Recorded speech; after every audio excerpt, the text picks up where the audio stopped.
மீண்டும் ஒரு 5-6 வருடங்கள் கழித்து அவளை சந்தித்தேன். எந்த மாற்றத்தையும் அவளிடம் என்னால் காண முடியவில்லை.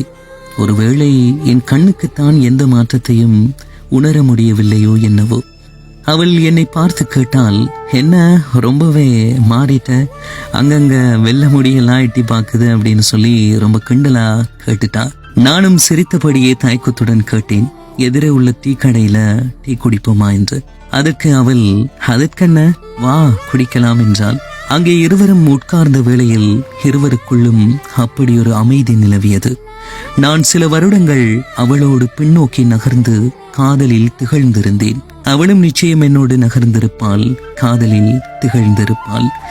நம் இருவரின் மௌனத்தை கலைத்தால் போல் ரேடியோவில் நமக்கு பிடித்த பாடல் ஒலித்துக் கொண்டிருந்தது.